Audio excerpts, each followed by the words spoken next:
গণঅভ্যুত্থানের আহত এবং শহীদদের স্মরণে দোয়া মাহফিলের আয়োজন করেছেন। আপনার এখানে আহত কয়জন আছে?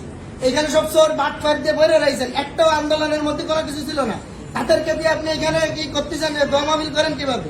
আন্দোলনের যে এই যে এখনো পুলিশ দাগ রয়েছে, আপনি তাদের আমাদেরকে বাদ দিয়ে এই করের কি 2 দিনও কোনো জায়গায় আন্দোলনের কোনো ভূমিকা দিতে পারবেন না। এদের কেন কি করতেছেন কেন?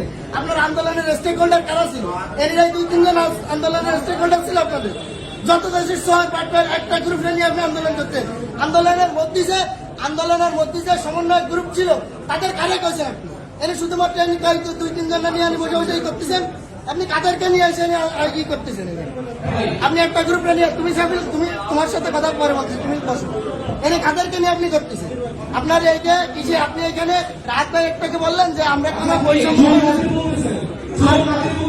তুমি কথা তুমি এখানে করো, তুমি আগে কথা কম তোমার সাথে কথা বলছো তুমি কথা বলো না। আমি তোমার কথা এখানে কিছু বলতেছিলাম। তুমি আমাদের এই আন্দোলনে বড় স্টেক হোল্ডার, তুমি এখানে বসো। আর তুমি কিনা আন্দোলনের এখানে যারা খুলনার আন্দোলনের নেতৃত্ব দিচ্ছে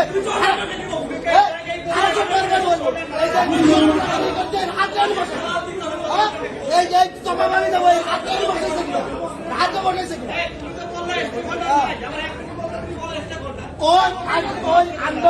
আন্দোলনের এই খুলনায় যে একজন আহত হয়েছে, এই খুলনায় যে একজন আহত হয়েছে, আমার একটা প্রশ্নের উত্তর দেন, এই খুলনায় যে একজন আহত হয়েছে।